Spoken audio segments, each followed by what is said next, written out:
Guys, it's time for Breakthrough with Coach Lew. Coming to you live from Accelerate Life University, XLR8Life.com. Coach Lew will help you break through anything that's stopping you. Are you ready to get the motivation, the energy, the life, and all the success you really want and deserve? With no further ado, here's Coach Lew.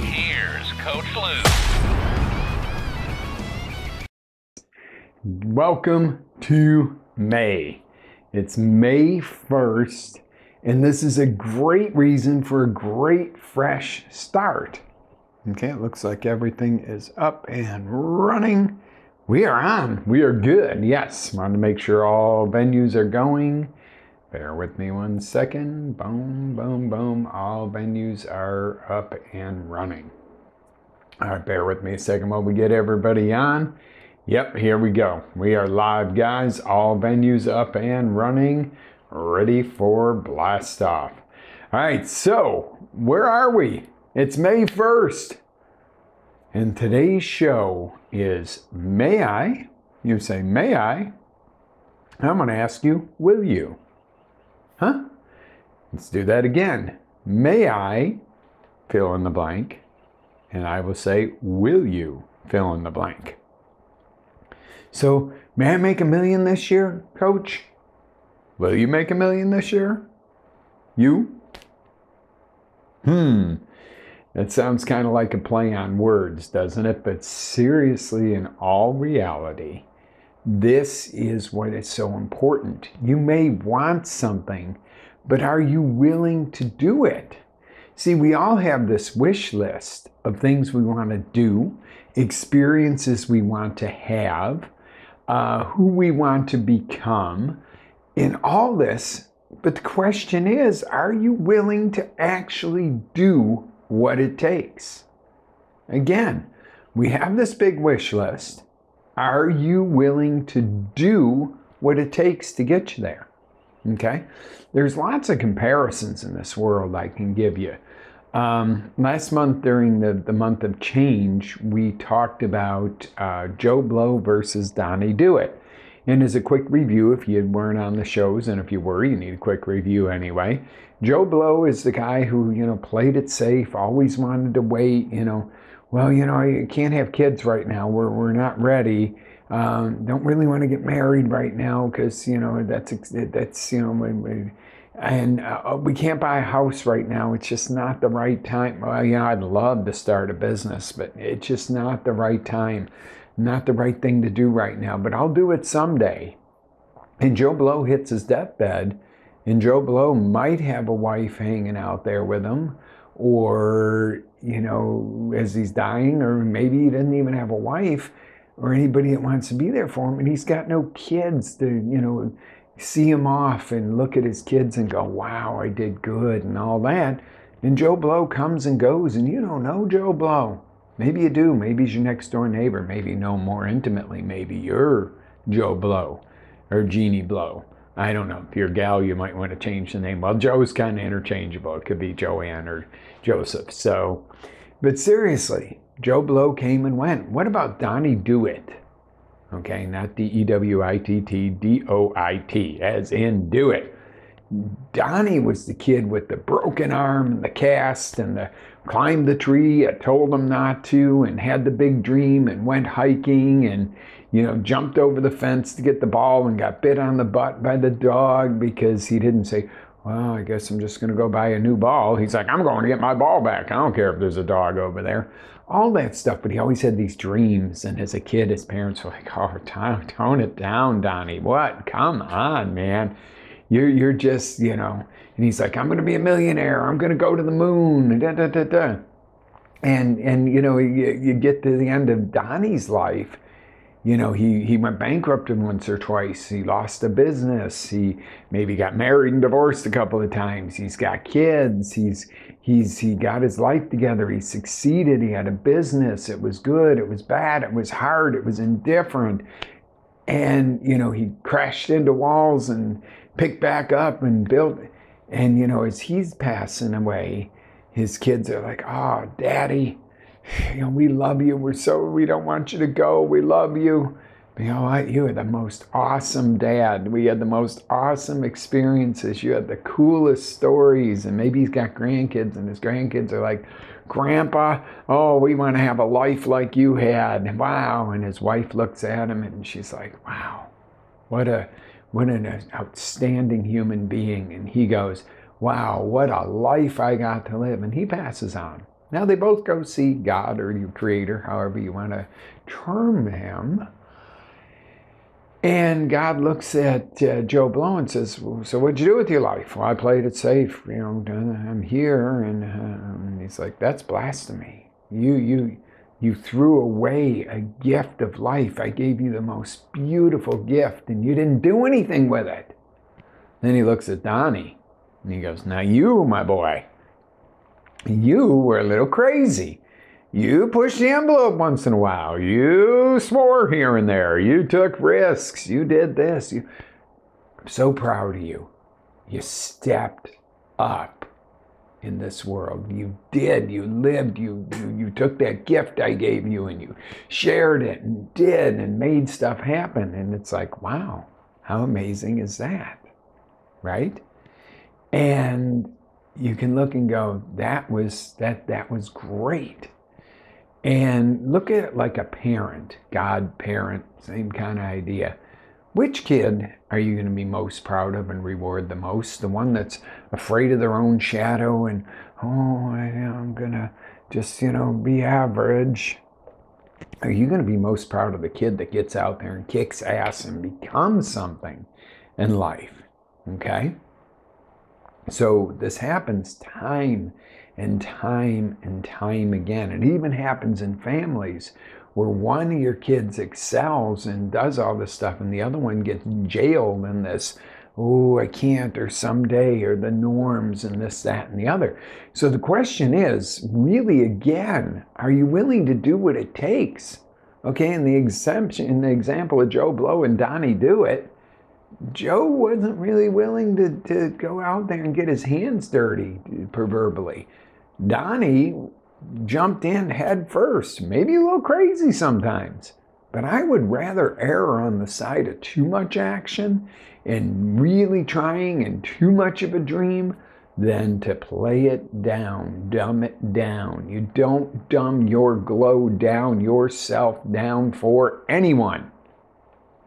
Let me say it again. Never dumb yourself down, drag yourself down, hold yourself back, be fearful of being who you are for anyone. Okay? If you can't be you and you can't do what, put in the effort and do, because, oh, I don't know what people think of me. Oh, I don't know, my spouse might this. Oh, I don't know, my parents. Cut the crap out right here and now. Okay? Okay? This is important. Look at, you want to talk about something. Let's contrast a kid born in the ghetto and a kid born in the ghetto. One grows up to be a criminal, goes to prisons, addicted to drugs, ends up getting murdered in a gangland thing. The other one is like, oh no, I'm not doing this. He struggles and he goes and he sleeps in his office and has a dream and makes it big. And, they were both born in a cracked out warehouse with a cracked out parent or a drugged out parent born on the floor of a warehouse. One's dead and lived nothing but a criminal life. The other one is Les Brown, who even was called retarded and uneducable when he was a child. And he speaks in front of millions of people and motivates and helps. And what's the difference? They were both born on the floor of a warehouse somewhere to a drug-addicted parent. Okay? What's the difference? Les was willing to do what it took in the face of adversity. I remember he tells a story about the security at his office building pulling him aside, and they're like, some people have noticed you're sleeping in your office. And he's like, oh, yeah, I have a lot going on and I work nights. That's really cool. to see that somebody who had no opportunity from birth becomes somebody who's a superstar. Why? Because he did what it took. It's easy to say, well, I can't because mom and dad. I can't because I was raised this way, or I got in trouble when I was a kid. Guess what? You know what? There are people that got in trouble. There are people that have done time in prison. There are people that made crappy decisions and turned their lives around. And then you tell me, well, I can't because, it might be a little too risky to open a business. And you've never been to prison. You've never been born on a basement floor and abandoned. And you tell me, oh, it's too scary? It's too scary to step up and go for what you want, be what you want, be an example, do something that makes a difference. You're afraid? Interesting. It's a good analogy for this is jumping out of an airplane. Now, is that high on my list right now in life? Not really. When I was younger, yeah, I was scared to death. Scared to death. A buddy of mine comes along and goes, hey, tomorrow we're going to jump out of an airplane. Whole bunch of us. And I'm like, you, well, you're not afraid, are you? I was like, no, of course not. I was scared shitless. Yeah, I was like, I think I was 20. And so we go, and I'm like, yeah, it's going to be fun. I'm thinking, maybe the weather will get bad and we not have to do this. Go through the training, get on the airplane, and it's all fine and dandy till bodies start flying out the door. Get up, out the door. 3 seconds, not even 2 seconds. I went from, oh my God, I'm falling out of a plane, to I'm flying. Always been a dream of mine. I'm looking around, I see both coasts of Florida. We're up that high, and I'm like, I can't breathe. Oh, turn your head a little sideways. I can breathe, but okay, I'm breathing a little slower to get. But this feeling of the free fall was the best part, the fastest, because when you're up that high, you don't feel like you're falling. You feel like you're flying. It's the coolest thing in the world. And then you pull the chute and it yanks every ligament in your body, because the next day when you're like, oh, I can't move, I'm sore. But seriously, what an amazing, amazing thing. But see, the thing is I've learned, and recently listening to McConaughey on his book Greenlight, that fear is okay. But the real fear is what you'll miss out on is if you don't do something, or you don't do that thing that can make the difference, that thing that's just on the other side of fear. Okay? What if you start a business and fail? Well, that's a valid fear. Most businesses fail. But most people that start a business that fails go back and do it again. They don't go, oh, that didn't work. Never doing that again. Most businesses, small businesses, fail initially. But what if you don't? What if you sat in a job for 25, 30 years doing the same job, and then you retire and it's just been like, well, here we go. Most people die right after retirement in a situation like that. That's usually pretty close to, unless they were really successful and they have some interests in things they go and do, or start a little business and do something. But most people just retire and sit back and go, well, I'm retired now. They die. Yes, Jimmy, force of missing out, fear of missing out. But you know what? The fear of missing out can be a double-edged sword. If on Friday night your friend's calling, hey, let's go party, and you don't want to miss out on the drama and the drinking, but it ruins your weekend and you don't enjoy your family and the stuff you should be on the weekend, or growing your business, that fear of missing out gets you in trouble.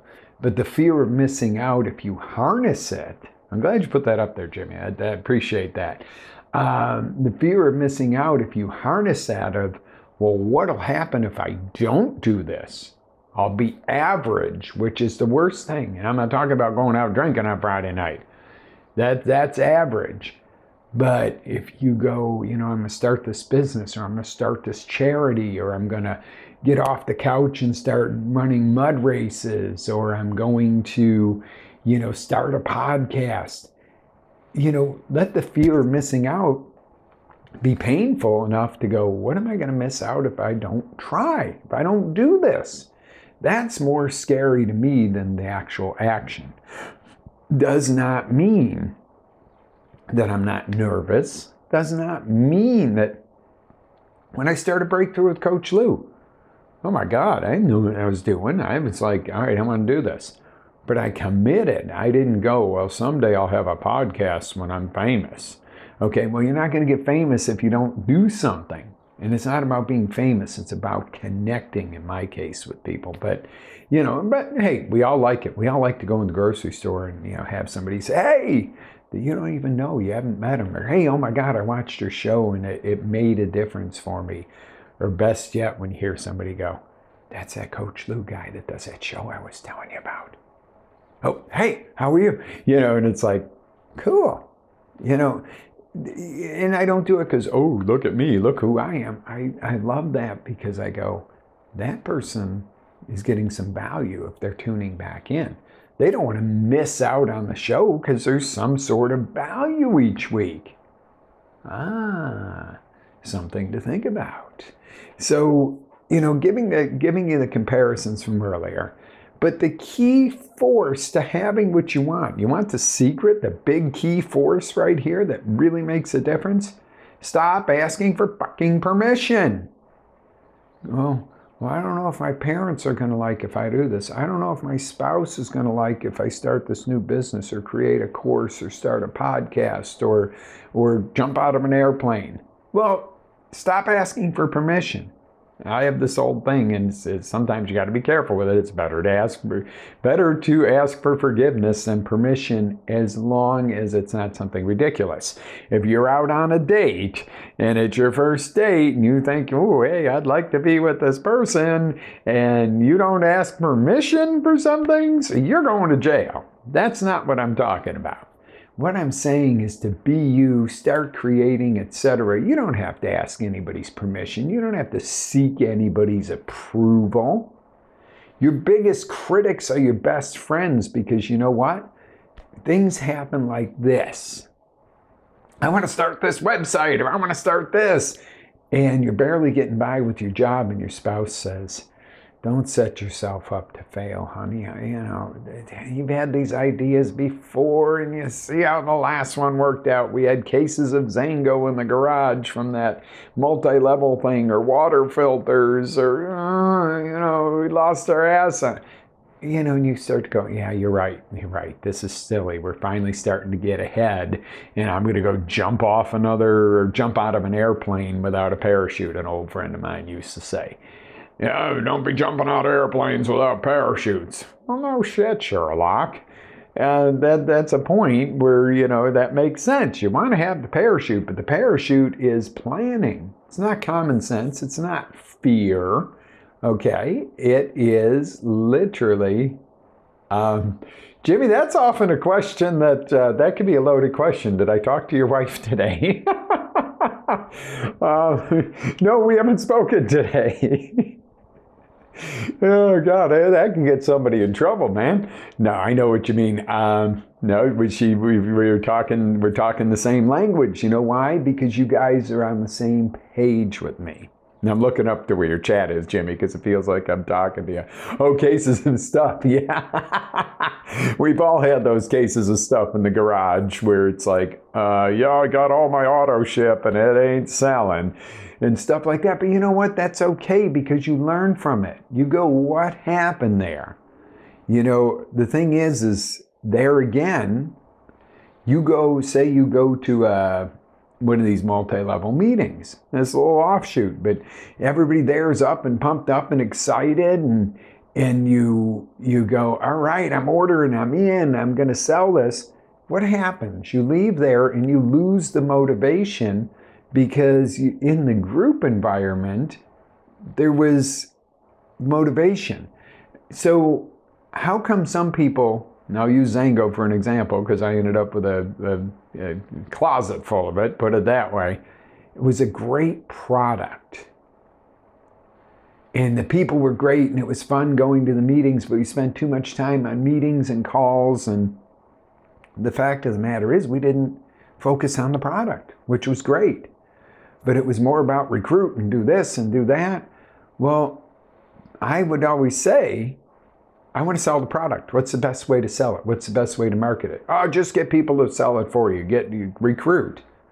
See, and then I was like, oh, I don't like doing that. I don't necessarily like that being the main focus of a business, is how you can, draw trees and replication and everything else. Now, that works great for some people because some people make a kick-butt living in that. But what you got to understand is they're not asking anybody's permission to go after building their team. Okay? All the people below that are buying those auto ships each month and not selling anything, they're waiting for somebody to give them permission to be a leader. No, the people in that environment, that's a great example. Actually, I'm glad we talked about that, Jimmy. That's a great example because the people on top aren't waiting for somebody to go, oh, it's okay to do it this way or do that. They're doing, while the other people are going, well, how do I follow you? How do I replicate you? But they're not willing to do. Multi-level is a great example of this. The people that do and don't wait for permission to succeed in those businesses rock.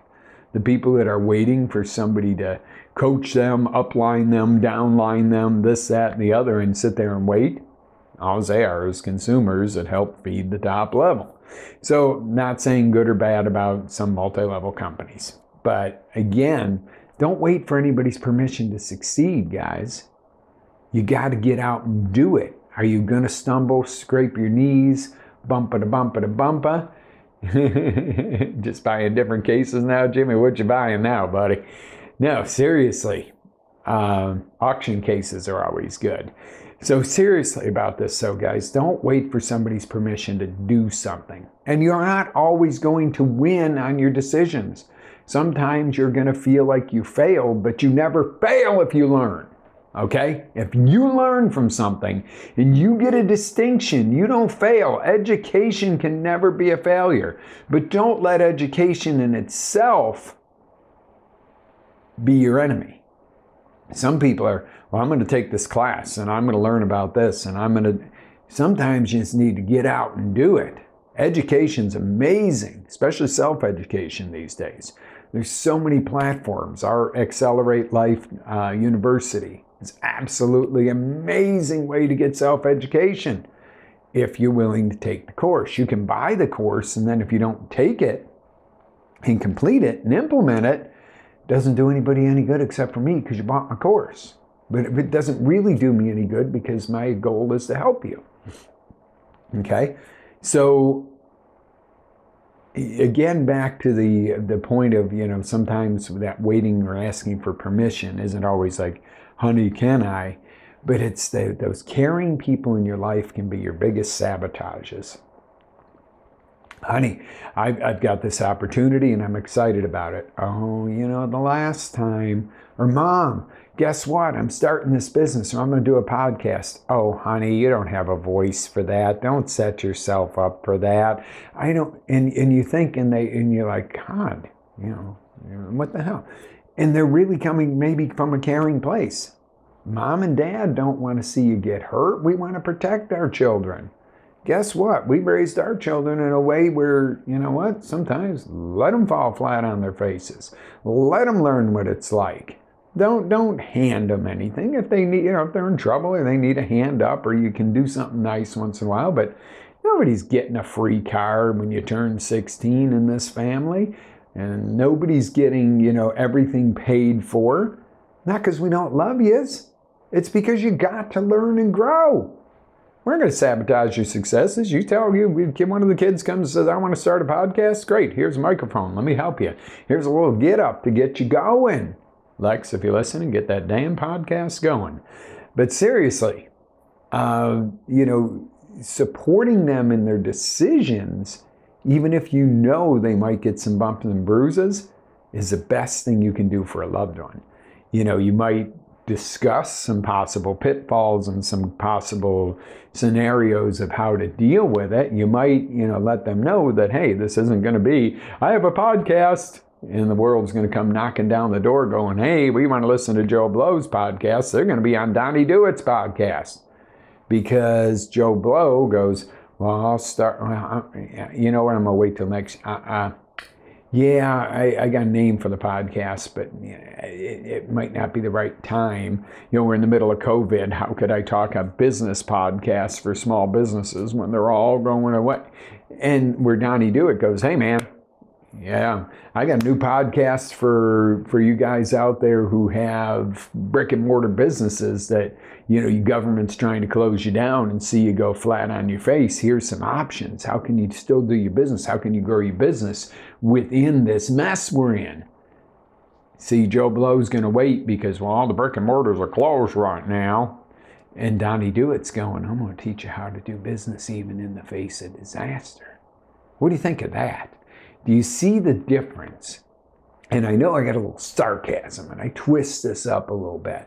And the reason for that is because if you don't get a little uncomfortable feeling in your stomach, a little shift in your chair here and there, and a desire to flip me off every once in a while, I'm not stimulating you. Okay? So what is the true meaning of freedom? You want the 5 parts of freedom? Freedom is being able to drink Life Boost coffee if I want to. That's the importance of freedom, guys. Choose what you eat. Choose what you don't eat. Choose what you can say. Choose what you don't say. Nobody else is choosing this for you. Never lose your ability to speak. Never lose your ability to defend anybody else's right to speak.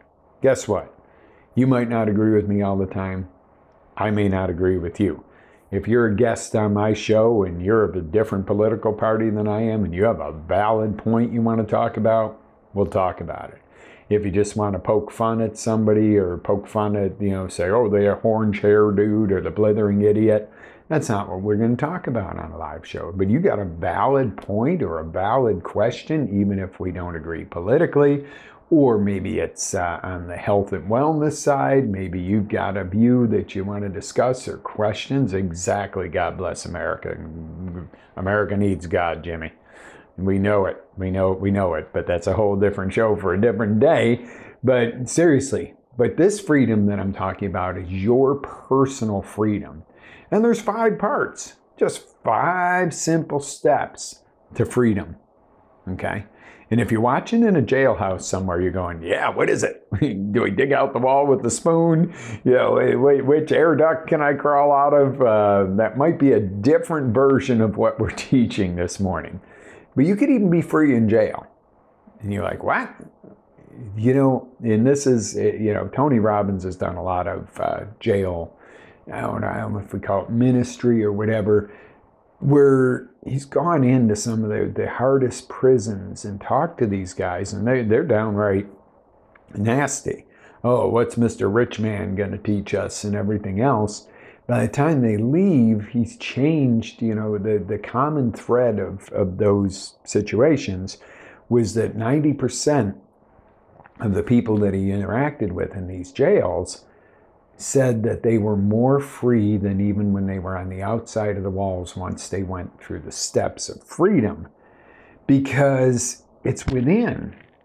You can be in a big, beautiful mansion and living on the water and have yachts and everything else, and to get that, you're married to a tyrant or a biatch or something that, without that, you wouldn't have that, and you're trading off your freedom for a lifestyle or for stuff. And I know that's a bit of a brash example, but some people are living in a cabin in the woods, and they're freer and happier than anything. I don't recommend either. I don't recommend marrying just to have stuff, and I certainly don't recommend just living in a cabin in the woods with nothing. Somewhere in between is great. Love to have the cabin in the woods, and sure as shit would love to have the yacht too.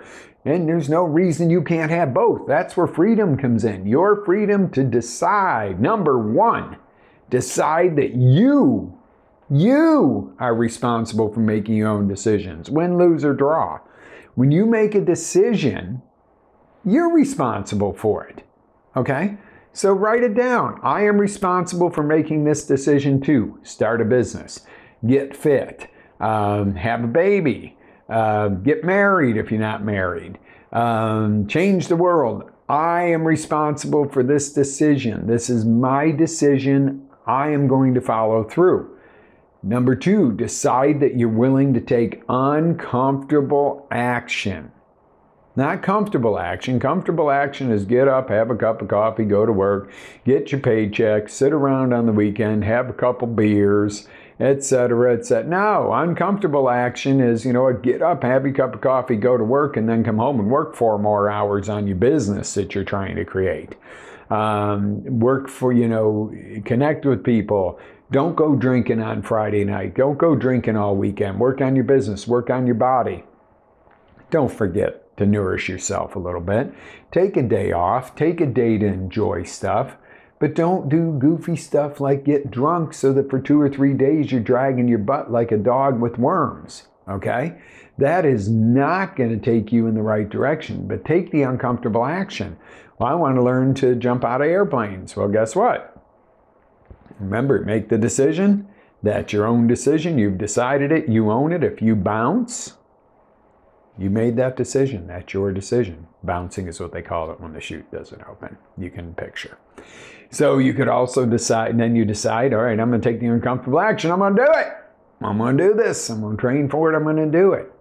Number three, decide that you're responsible for your outcome. No more blame game anymore.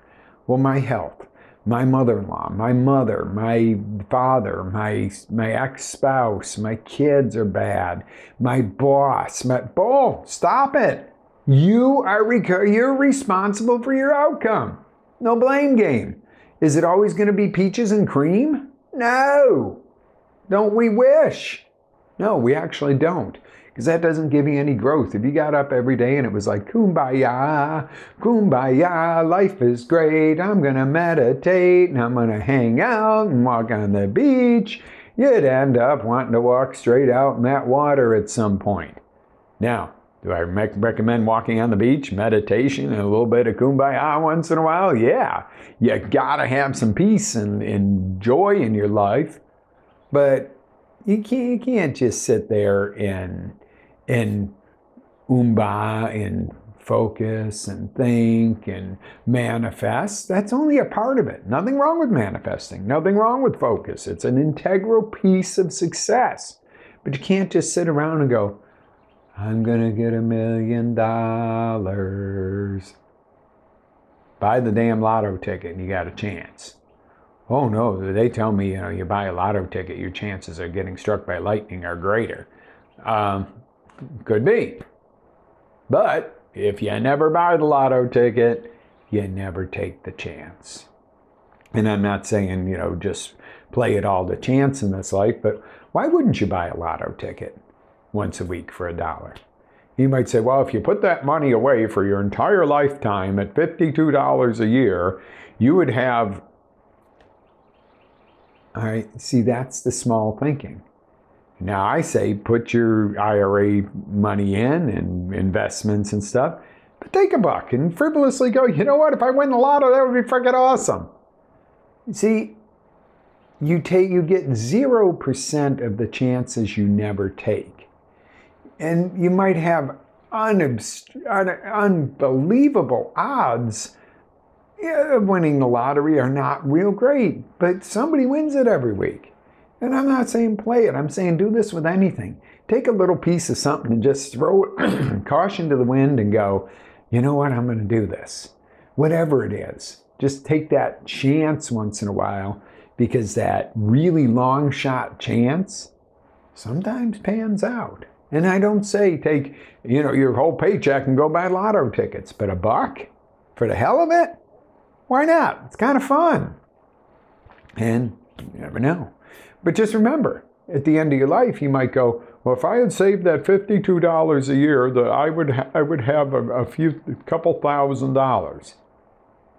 Or that person wins the lotto and has a really crazy, boost to their income, goes, God, I'm glad I spent that couple of bucks here and there and didn't, worry about having $2,000 at the end of my life.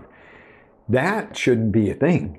That dollar a week shouldn't be a thing at the end of your life. You should be so successful in something else that dollar a week was just piddly fun. Okay, and I'm not advocating lotto, I'm just advocating not being stuck in a rut. Number 4 is take massive action. Actually, it says take effing massive action in my notes. Because you gotta step through it. You can't say, well, I'm gonna take some action. I'm gonna, put some effort into a business. No, you gotta go bam. You gotta go big. I'll use an example. I buy these signs, the stick signs, 500 at a time for the auction house. And people are like, well, those are a waste. They don't stay up too long. They take them down. And well, how many of those 500 signs, if I get 3 new customers out of that entire batch, boom. And you might say, well, all that time and effort. No, everywhere I go, I just put up a sign somewhere. If I go to a different area for something, and I have gotten customers for it. That's massive action. I didn't buy 2 and go put them up and go, nothing's happening, or I got a sign on our front window and I don't know why people aren't rolling through the front door. Because you got to throw a bigger net out there in this world. The massive action is a bigger net. You can't just go. It's like I broadcast on multiple stations. Guess what? Some work, some really don't get a lot of action on. But when I do get action on the ones that aren't as normally active, that person wouldn't have been anywhere else. And I would have missed them if I just said, well, I'm just going to go live on my Facebook page with my phone. I'm not going to have this studio set up and pay for all this software and storage and, these different things and websites. I could have a free website with Wix and do the same thing and not pay for the upgraded services and everything else and all that stuff and host the podcast for free somewhere. But I can only do 1 show a month, but it's free. I'm not going to spend the $20 a month for this big amount of storage and the better quality audio. What? Come on. Come on. You got to take massive action. Okay? Now, number 5, you got to review your outcomes and adjust as necessary. Okay, you're going along. When the airplane takes off from New York going to Los Angeles, and I beat this one up, they are off track 98% of the time. Wind, weather, diversions, up, down, other planes. They don't just get in there and go whoosh, straight line right to Los Angeles from New York. But it is amazing how they land on a dime within 2 feet after flying thousands of miles and being knocked off course every minute. Why? They readjust. They don't just go, okay, we're going to fly in a straight line. Oh, the wind knocked us off. We're going to go crash in the ocean instead. That would not give you a lot of confidence getting in a commercial airliner if that's the way they did things, because most of them would never get there. They readjust. Their map gets bounced around a little bit. Okay, this isn't working anymore. Like when the whole COVID, quote unquote, whatever your feelings are on that came along.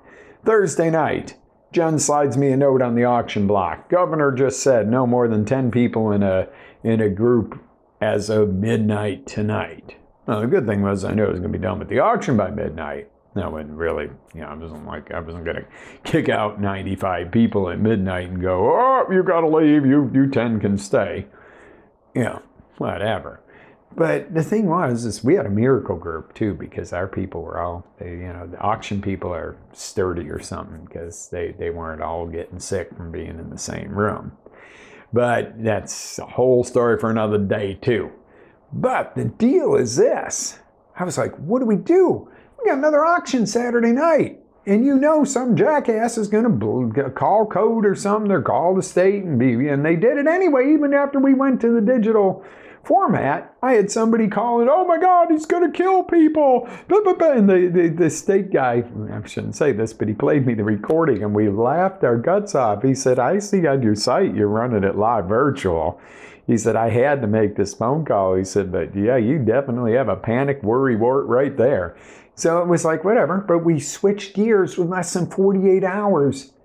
But long story short, we were going along. More room for merchandise, more time for in-person inspection to spread it out so that everybody's safe. We want everybody safe. I mean, we're not gonna put. Somebody said to me, oh, I tested positive for COVID, but it was a few days ago, so I'm still gonna come in and do my service for you. And I'm like, no, thank you. Well, you told me you're not afraid of COVID. I said, I'm not afraid of COVID, but I'm certainly not going to invite it into my home or my office while you're actively sick. No, thank you.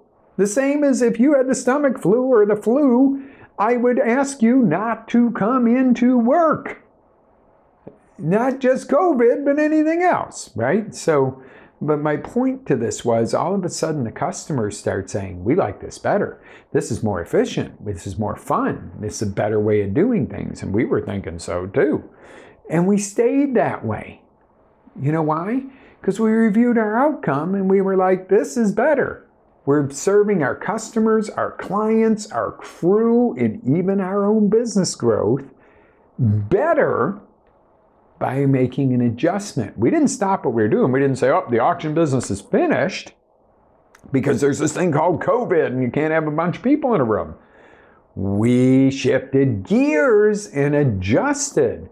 Same outcome, same goal, little different vehicle of getting there. Now, it does not mean you try something once and go, oh, that's it, it didn't work. I'm going to share wisdom with you like no other right here. It has been said that successful people are quick to make a decision and slow to change their mind or their approach to it. And sometimes you do need to change your approach to stuff and adjust, like we just said. Unsuccessful people take a long time to hem and haw about making a decision, and then they start and they're very quick to change. Oh, I did this 1 week and it didn't work. Really? You did this new marketing thing 1 week or one time, one day, one new podcast, and you weren't viral in 1 day and this isn't working? Where the successful person goes and does that podcast over and over and goes, even though it's not taken off right away in the first, they're set on this. They know this, what their outcome is, and they're willing to do the work and put the effort in and not going to change the fact that I'm going to do my podcast or my show every Monday morning until it reaches the people I want it to, until I have the growth that I want. Not, well, I did it 2 weeks and nobody tuned in, so I'm going to change my mind again. You see the difference. Take that as gospel because that really works. Number 6, and I'm going to let you go because we're rocking late this morning. Keep a journal of your wins, your growth experiences, and remember what this is. When you're doing this journal, it's not kumbaya. Oh, look at my journal. It is a recipe for future decisions, a recipe for future growth, a recipe for future goal setting. That becomes your recipe. So I'm going to review real quick and I'm going to cut you loose, guys. I've had you on a long time this morning. God bless you for staying on this long. 5 parts freedom. Decide you're responsible for making your own decisions. Win, lose, or draw. You own them. Number 2, decide that you will take uncomfortable action. That's where all the juice is. That's where stuff happens. Number 3, decide you're responsible for your outcome. No blame game, my friends. If it doesn't work, adjust it. Change it, but don't blame. Take massive action. You can have the greatest plan in the world, and if you don't take action, you're not going anywhere. Review your outcomes and adjust as necessary. Keep a journal of your wins. It's number 6 here. Keep it. This is 6 parts of freedom. Your growth, your experiences, this becomes your recipe book for success. or your recipe book, how not to fail out on something next time. But then that means you really didn't fail, because learning and education and growth is not failure at all. So I'm going to leave you on that note this morning. Guys, I want you to all live with faith, energy, passion. Always, and I mean always, live your dreams, guys. This is an amazing thing that you've been given, an amazing gift called life. And whether you, however you call your God, your creator, this is a gift. You are here for a reason. Step up, live your purpose, love your life, love your family, love your community, stand up for what's right, okay? And don't hate in the process. I want to remind you that we're in a world right now where too many people hate each other. You know, you're hated if you're the entrepreneur. The backbone of America has become hated. You're hated if you have a different religion. My God, really? Unless your religion is making you harm and kill people, you know, come on, guys. We haven't been taught to hate. You can't hate because of somebody's skin color. That does not have anything to do with their soul. If somebody's a great person, that's great. If they're a shitbag, they're a shitbag. That knows no color, last name, religion, or any of it. So just remember to get out there and rock and roll. Hi, honey. Thank you. And, you know, get out there and rock and roll and do your thing. Get your 6 steps to freedom. Go for it. Live with faith, energy, passion. Always live your dreams. This is Coach Lew signing off. Be blessed. Ready to take it to the next level? Next level? Tune in to XLR8Life.com for our live shows, encore presentations, life-changing courses, and live coaching with Coach Lew himself. As Coach Lew always says, live with faith, energy, love, passion, and always live your dreams.